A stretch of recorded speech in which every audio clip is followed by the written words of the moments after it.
In a fascinating turn of events, the San Francisco 49ers have turned their gaze towards the future with the addition of rookie edge rusher Romello Height.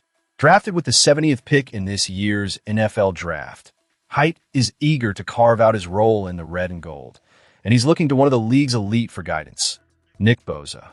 Fans, let's dive into what this means for both Height and the 49ers as a whole. Where are you watching from?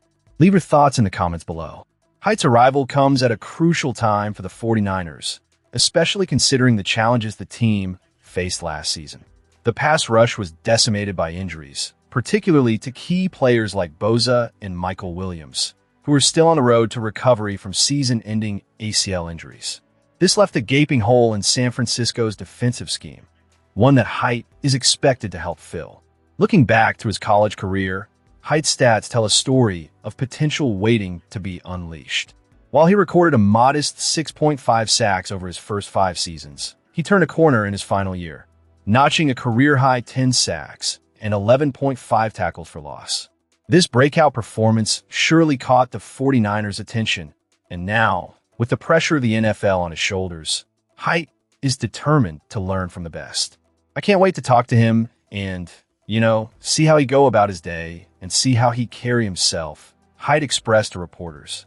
This eagerness to absorb knowledge from Bosa is a smart move, and it highlights Height's commitment to his development. The intensity and work ethic that Bosa brings to the field are qualities that can't be overstated.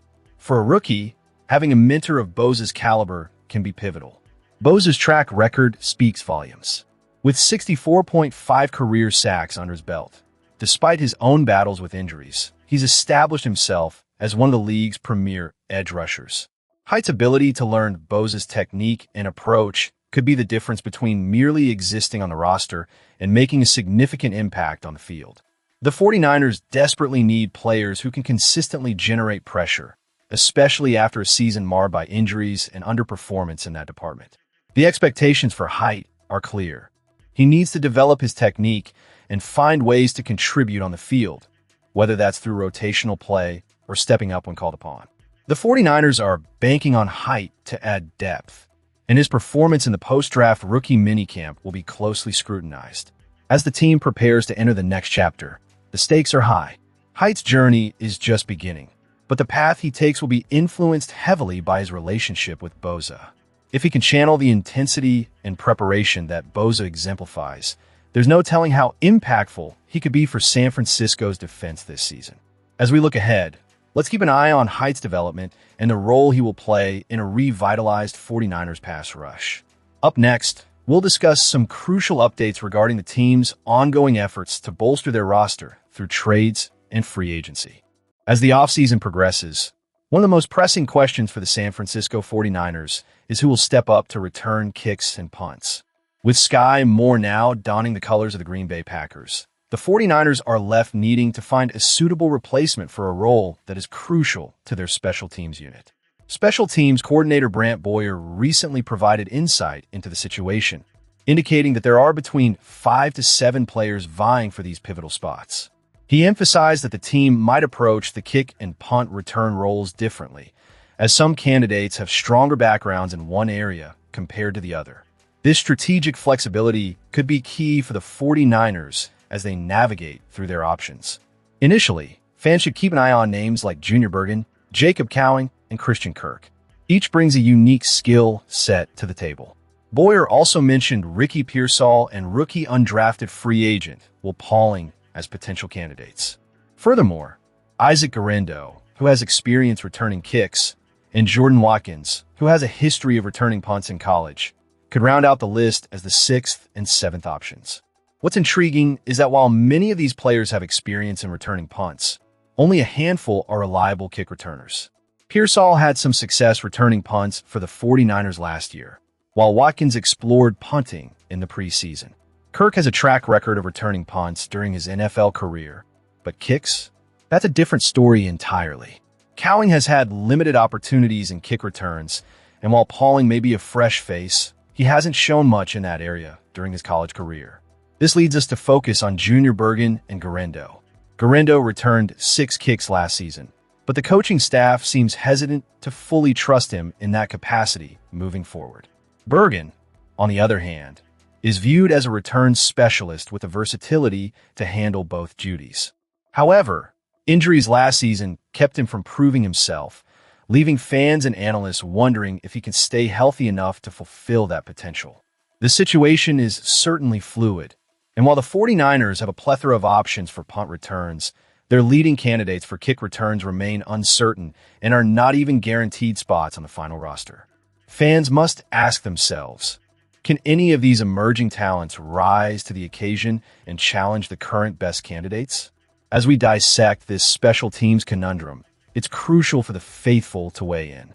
Where are you watching from? And who do you think has the best shot at making an impact in the return game this season? Stay tuned as we continue to analyze the ever-evolving landscape of the 49ers roster.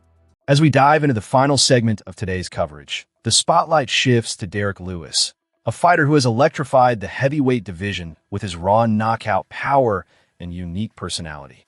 Lewis, known as the Black Beast, has built a reputation over the last decade that few can rival. But now, at 41, he finds himself preparing for a pivotal matchup against Josh Hokit, a former NFL player whose wrestling-heavy style has already begun to make waves in the octagon. Before we delve deeper, I want to hear from you. Where are you watching from?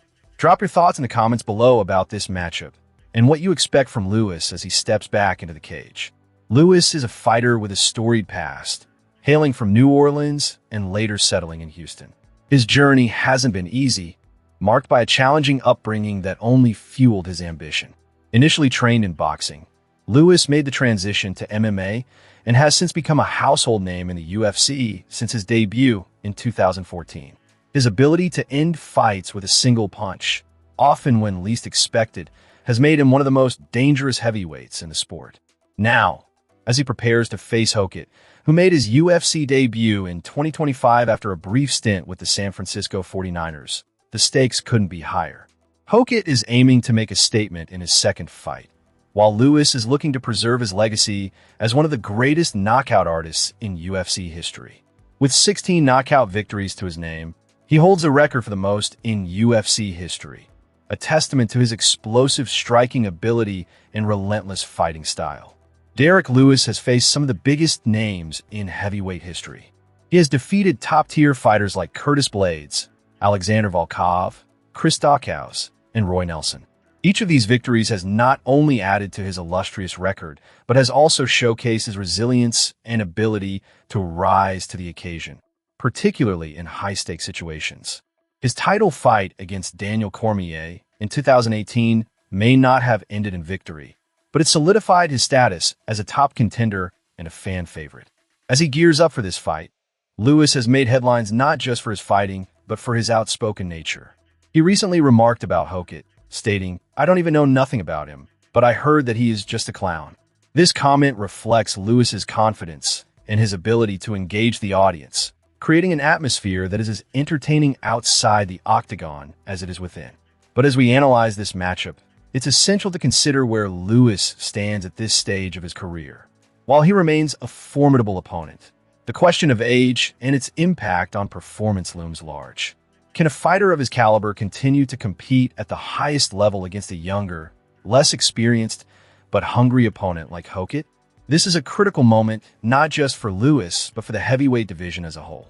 A win could potentially lead to another title shot, while a loss could signal a shift in his career trajectory. Ultimately, this bout is not just about the fighters, but also about the future of the heavyweight landscape. For Lewis, it's a chance to reinforce his legacy and prove that he still belongs among the elite. For Hokit, it's an opportunity to break into the upper echelon of fighters and prove that he can hang with one of the best in the business. As we wrap up this segment, it's worth reflecting on the excitement that Derrick Lewis brings to the cage. His ability to deliver knockouts and entertain fans with his personality makes every fight a spectacle. So what are your thoughts on this upcoming matchup? Will Lewis continue his dominance in the heavyweight division, or will Hokit prove to be the next big thing? Share your opinions in the comments below. Before we close, don't forget to subscribe for more updates and analysis on all things UFC and the San Francisco 49ers. Your engagement helps keep our community vibrant and informed. Thank you for joining us. And we'll see you next time for more insights and discussions on your favorite teams and fighters.